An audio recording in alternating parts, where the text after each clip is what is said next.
Olá, amigos traders e investidores, sejam bem-vindos ao canal Quant Investimentos. Meu nome é Daniel e o vídeo de hoje é sobre ETFs, para quem quer fazer trading em ETF. Vale a pena, dá um bom resultado, não vale, é melhor largar para lá? Sobre isso que nós vamos conversar hoje.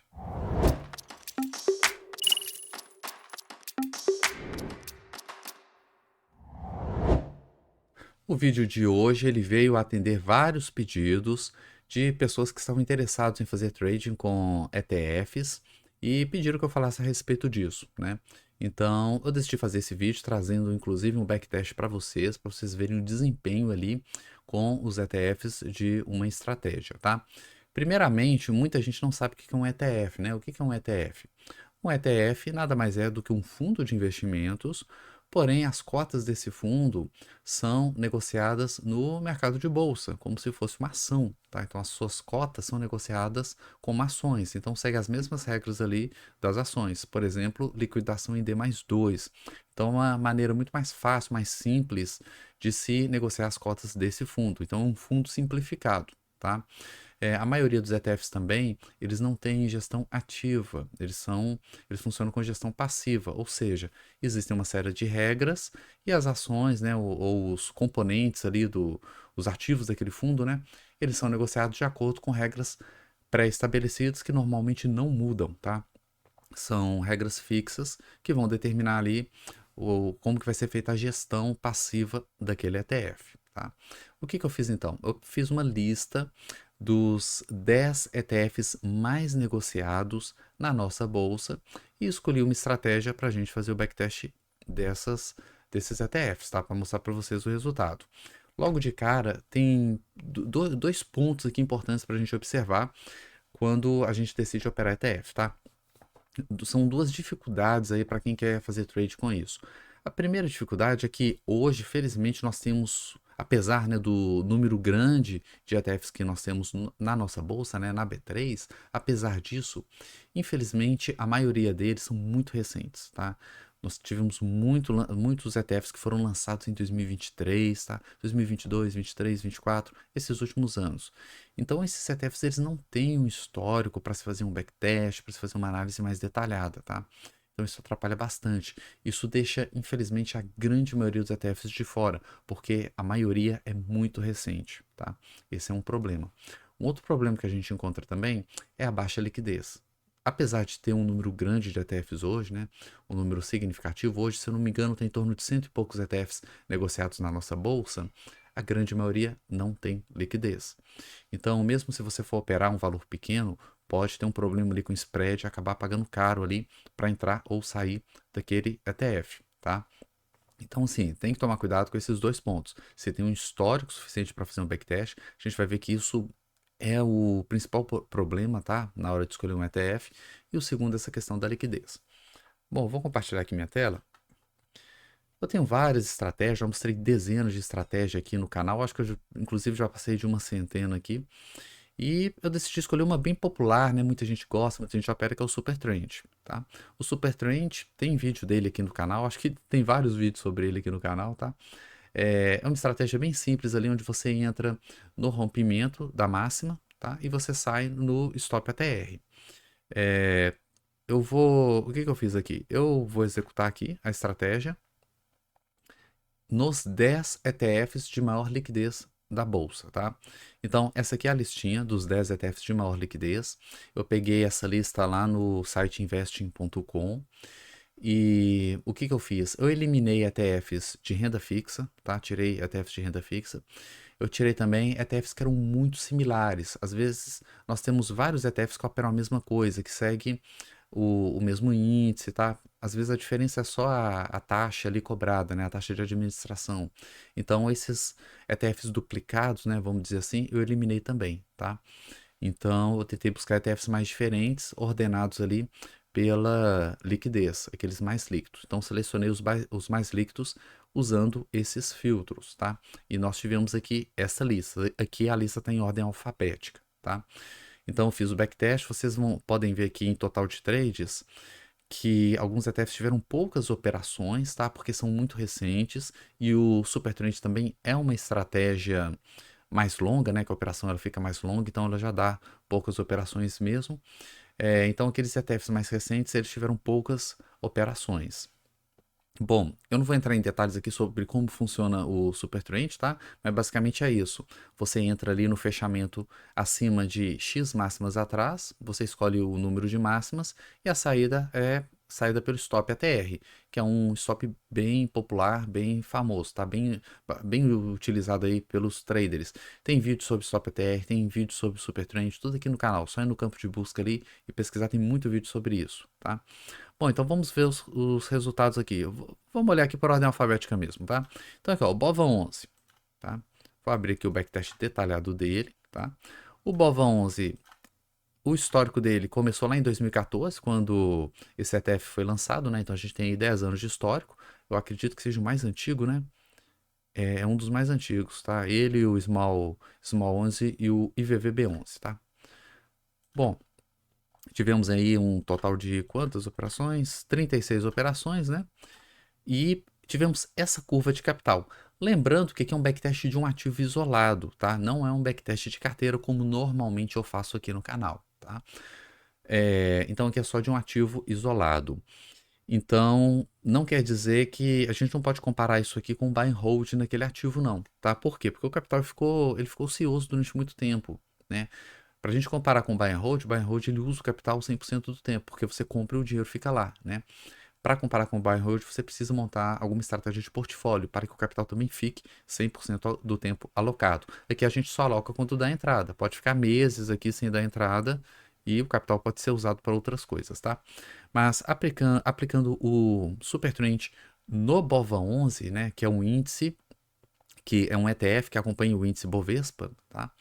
Das ações brasileiras. Então a gente pode ver que houve uma queda aqui, né? O backtest começou em 2000 e quanto? 2014, tá? Pegou aquele final lá do bear market, né? 2014 e 15, pegou todo o bull market e mesmo com o bear market mais recente que nós tivemos, ó, ele performou bem, tá? Performou bem. Uma vantagem dos ETFs de ações é que normalmente eles são mais tendenciosos do que as ações em si, porque eles trabalham com uma média. Como o capital é diluído em várias ações, né, o índice, né, no caso, o índice ele pega a média do movimento, tá? Ele pega a média, então ele tende a ser menos volátil ali do que as suas componentes, tá? Então isso é melhor para surfar tendências. Então apresentou um resultado bom aqui no BOVA11, tá? Depois nós temos aqui o Gold 11. O que é o Gold 11? O Gold 11 é um ETF que compra ouro, tá? Aqui nós vemos o primeiro problema do Gold 11. Ele é um ETF muito recente. Ele foi lançado em janeiro de 2021. Então nós temos aí apenas 3 anos para backtest, tá? E a curva de capital, olha, deu um baita prejuízo, tá? Por que que deu um prejuízo? Se a gente olhar aqui o gráfico do ativo, tá? Olha o que que aconteceu com o Gold 11 nos últimos 3, 4 anos aí, 3 anos, né, de existência. Olha só, o ouro ele ficou consolidado durante esse período. Então, essas faixas vermelhas mostram os stops. A faixa verde mostra os gains. Pode ver que numa situação de lateralidade é o pior cenário para operar tendência, tá? É o pior cenário. Então, justamente esse período que o ouro ficou lateral, né? Agora mais recentemente ele está numa tendência de alta, né? Nós tivemos aí a China comprando bastante ouro, né? No início desse ano, isso puxou o mercado de ouro para cima. Nós estamos nessas perspectivas aí também do Fed cortar a taxa de juros americana, isso também favorece o ouro. Então ele está retomando uma tendência de alta, tá? Mas esses anos foram anos ruins aí para o ouro e uma estratégia de tendência realmente performou mal. É claro que se a gente testar outras estratégias aqui vai dar um bom resultado, tá? Mas assim, tá dentro do previsto, né? Numa fase ruim, vai performar mal mesmo. O próximo ETF é o Hash11, né? Ele é um ETF de criptos. Ele investe em uma cesta de criptomoedas, principalmente em Bitcoin e Ethereum, tá? É um ETF novo também, 2021, apenas 3 anos, tá? Isso acaba limitando bastante o nosso resultado. É um ETF que até o momento ele não saiu do lugar operando super trend nele, tá? A gente pode dar uma olhada no gráfico também para ter um detalhamento aqui do que aconteceu no período, tá? Tá, olha só, nós tivemos aqui um período de alta, tá? Lembrando que o Super Trend que eu estou operando apenas compra, tá? Então tivemos aqui alguns gains, uns stops aqui no meio do caminho. É um ativo bem volátil, então os stops normalmente são stops altos, tá?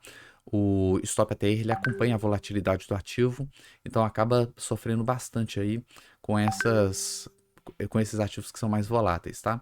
Então tivemos aqui alguns trades bons no período, mas os stops, infelizmente, os stops são altos também, tá? Então isso aí acabou atrapalhando bastante o resultado, tá? O IVVB11 é um ETF de bolsa americana, ele replica o SP500, tá? Já é um ETF mais antigo. Olha, o histórico dele vai até 2014, tá? 2014 porque eu também selecionei os últimos 10 anos, tá? Então nós temos aqui 10 anos de histórico. Olha só a curva de capital, tá? Já é uma curva de capital bem interessante que apresentou um bom lucro aqui. Vamos olhar aqui, variação, 66% de lucro no período contra um drawdown de 10%, tá? Drawdown de 10%. Então, assim, funcionou bem, performou bem. Fiquei até curioso aqui para ver o gráfico. Olha só, o gráfico do IVVB11, tá? Um ETF que replica o SP500, tá? Olha como que o IVVB11 subiu ao longo dos anos. Teve uma queda grande aqui, né? 2021, 22 foi ruim aí, bem ruim aí para esse ETF, mas depois, ó, olha essa, vejam como que subiu aqui recentemente, tá? 22, 2023 e 24, tá? Tá numa tendência fortíssima aqui e essa estratégia ela tá surfando essa alta aí do IVV B11, tá? Então, assim, é um ativo bem legal para operar tendência, tá? Nas de 11 é um outro ETF, é um ETF também que investe no exterior, como o próprio nome sugere, né, em ativos da Nasdaq, que é uma bolsa de tecnologia. Infelizmente, o histórico também ele é recente, tá? Ele foi lançado em 21, apenas 3 anos de histórico. E o resultado, olha só, tivemos um período bom aí, que pegou aquele alta da bolsa, né? Mas no período mais recente ele sofreu aí com algumas perdas, algumas quedas. Vou até dar uma olhadinha aqui no gráfico. Olha o que aconteceu com a Nasdaq, tá? Ele foi lançado aqui justamente no final de um período de uma tendência de alta. Aí ele sofreu toda aquela queda, né? E agora está se recuperando. Então, assim, ele vai ter uma correlação muito grande com o IVVB11, né? Na verdade, ele vai ser mais volátil do que o IVVB11, tá? Mas os dois, ambos, investem aqui na Bolsa Americana. O próximo ETF é o QBTC11. Ele é um ETF que investe em criptos também, com a diferença que esse aqui ele investe exclusivamente em Bitcoin, tá? O outro, o Hash11, ele investe em uma cesta de moedas, né? Esse aqui investe apenas em Bitcoin. Também é recente, 2021. Vocês podem ver que 2021 foi um ano com o lançamento de muitos ETFs e o período que ele pegou, né? Ele apresentou um lucro aqui, mas nada assim muito grande não, tá? Pelo menos operando o super trend, né? Porque realmente não pegou um período muito bom aqui das criptos, né? Ele deixou de fora aqui uma alta que teve aqui anterior, pegou toda essa queda, todo esse, né, inverno cripto, como alguns chamam, né? E somente aqui no nessa última alta aqui que ele conseguiu surfar e nessa queda mais recente ele voltou a ficar negativo, tá? Vamos ver o que mais. Small 11. Small 11 é um ETF antigo, tá? Ele investe em small caps na Bolsa Brasileira. Então temos histórico aqui de 10 anos, né? Desde julho de 2014, que foi o período que eu coloquei. E vejam só o gráfico dele, tá? O que aconteceu aqui? Deixa eu dar uma olhada. Já sei. Essa ferramenta, ela tem um limitador que é o seguinte. Ele calcula qual que foi o volume negociado no dia. Você não pode entrar com um volume muito alto, tá? Se entrar com um volume muito alto, que represente um grande percentual do que foi negociado no dia, ele diminui automaticamente o tamanho da sua posição. Aqui nós tivemos um resultado irrisório, porque o capital é muito alto. Aqui nós estamos entrando com 10% do capital. O capital inicial é 1 milhão, a gente está entrando com 100 mil. Mas nesses anos iniciais aqui, a liquidez era muito baixa, 100 mil era muito dinheiro para operar esse ativo, tá? Então ele realmente demorou a ter alguma liquidez, é o problema de liquidez que eu comentei com vocês. Então é uma ferramenta automática, isso aqui não sou eu que configurei, tá? Isso aqui faz parte da ferramenta, então ela não permite que você simule uma compra ou venda de um volume muito grande em relação ao que foi negociado no dia. Então ele automaticamente diminui bastante a posição Então ficou aqui um micro trade feito na época, tá? Só a partir daqui, ó, em torno do 17 ou 18, né? Que em torno de 2017, 2018 é que de fato entrou com o capital que eu tinha pedido, tá? Mas é um gráfico que vai acompanhar bastante o Ibov, né? O gráfico de small caps, ele é bem parecido com a bolsa, né? Então todos esses trades aqui dessa fase inicial aqui, eles praticamente não foram considerados, tá? Porque não tinha liquidez para isso. Mas depois do próximo período, surfou bem o movimento, a gente pode ver que o índice sofreu bastante, né? Não teve um bom resultado aí, né? Desde, né? Olha, se a gente pega a cotação hoje, é a mesma lá de 2019, tem 5 anos, tá? 5 anos que o índice de small caps não sai do lugar, tá? Então, assim, um resultado bem ruim. Teve o crash ali da pandemia em 2020, recuperou, já devolveu tudo e não sai do lugar, tá? Então, assim, é um índice que realmente não está funcionando. Talvez alguma coisa de retorno à média funcione bem aqui, tá? Por isso que é interessante a gente avaliar cada um, comparar cada um, porque cada um tem suas particularidades, tá? Tem o ZAL 11, né? Seria um USA Large 11, né? Isso aqui é um ETF de bolsa americana também. Ele é um pouco diferente do IVVB11. Ele negocia apenas as large caps, né, americanas. Então são aquelas empresas de grande capitalização do mercado americano. Ele é bem recente, foi lançado em 2022, apenas 2 anos. É um problema também do backtest. Só prejuízo, tá? Operando aqui super trend, só prejuízo. Deixa eu ver o que aconteceu, porque o índice subiu. Ah, tá. Olha só o que aconteceu aqui, tá? Aqui dá para entender. Tá? Por que apresentou só prejuízo? Porque pegou toda essa consolidação do mercado e opera a tendência em consolidação é a pior coisa que tem. E essa última operação que de fato deu lucro, tá? Ela ainda está aberta, tá? Se a operação ainda está aberta, ela não entra no gráfico, tá? Ela não aparece aqui, né? O prejuízo aqui foi de cento e alguma coisa, né? Cadê? Seria 152 mil, mas a operação que está aberta, ela está com lucro de 30 mil. Isso mesmo? É 30 mil. 30 mil. Então, ainda não recuperou, tá? De fato, ainda não recuperou, tá? Tá longe de recuperar aí, na verdade, tá? Então, vai subir aqui, mas ainda não recuperou, tá? O prejuízo. Isso por causa de pouco tempo, né? São só 9 trades. Esse outro índice aqui, o STK11, também é do mercado americano, tá? Infelizmente também histórico muito curto, tá? Só 2 anos aqui de histórico, mas já tem uma liquidez alta, né? Lembrando que todos esses ETFs são os ETFs mais líquidos.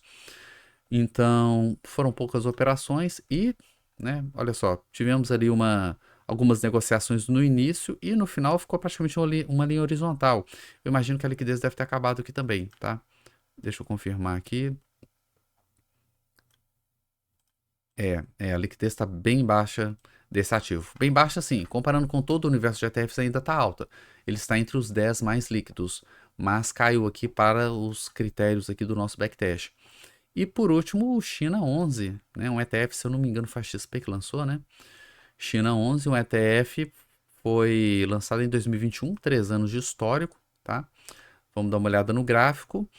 Praticamente 0 a 0, né? Sofreu muito aqui no primeiro período, né? Do backtest, recuperou e praticamente voltou aí para o 0 a 0. Vamos dar mais uma olhadinha aqui no gráfico, só para ver qual que foi o desempenho aqui do ativo. Por isso que sofreu, né? Dá para ver aqui que a bolsa chinesa, né, esteve em queda aqui em 2021, 2022, 23, 22, 22 começa aqui, 22 caiu também, 23 caiu um pouco menos, 24 está começando a subir, né? Começando a subir. Então, assim, realmente, operar só comprado, tendência no ativo que tem tendência de baixa, né? Ou lateralizado igual aqui embaixo, realmente não tem como dar coisa boa, né? Enfim, mas fica aí para vocês, tá? A lista. Esses aqui são os 10 ETFs mais líquidos hoje na Bolsa Brasileira. Saindo desses 10, se for pegar os outros, gente, toma muito cuidado com a liquidez, avalia bem ali se realmente dá para fazer suas operações, né? Como eu te falei, a gente tem aí, eu acredito que um pouco mais de 100 ETFs hoje negociados na nossa bolsa, mas a grande maioria é muito recente ou não tem liquidez. Então tem que tomar cuidado com esses ativos. O comportamento dos ativos é bem diferente, tá? Isso é bom pela falta de correlação, então dá para montar uma carteirinha. Inclusive tem um resultado da carteira aqui, tá? Se a gente fosse fazer uma carteira com esses 10 ETFs, esse teria sido o resultado, tá? É um resultado ruim, tá? Com certeza é um resultado ruim. Aqui no início, embora aqui no início nós tivemos poucos ETFs, né? A maioria foi criado aqui no final, em 2021, né? Então só aqui no final, de fato, o capital ele esteve dividido entre vários ativos. Aqui no início foi entre poucos ativos. Então, assim, essa carteira aqui não é muito representativa, tá? Até porque são operações longas, poucos trades e tal. Mas se você quiser montar uma carteirinha ou quiser desenvolver estratégias específicas para cada ETF, eu acredito que vale a pena sim, tá? Essa descorrelação entre eles é muito boa para a carteira, para o portfólio como um todo. E assim, gente, ETF é o futuro, tá? ETF está crescendo bastante. Eu vi um gráfico esses dias mostrando o número de ETFs que têm sido criados a cada ano e o volume negociado neles, assim, e é absurdo como cresceu, tá? Assim, é impressionante o quanto cresceu nos últimos desde 2020, 21, tá? 3, 4 anos, tá? Cresceu muito pela facilidade, pela simplicidade, tá? Por uma série de vantagens que os ETFs trazem. Gostou do estudo? Gostou do backtest? Deixe aí nos comentários sua opinião. Você já opera ETFs? Ainda não opera? Por quê? Deixa aí, vamos bater um papo, beleza? Espero que tenham gostado do vídeo. Muito obrigado e até mais.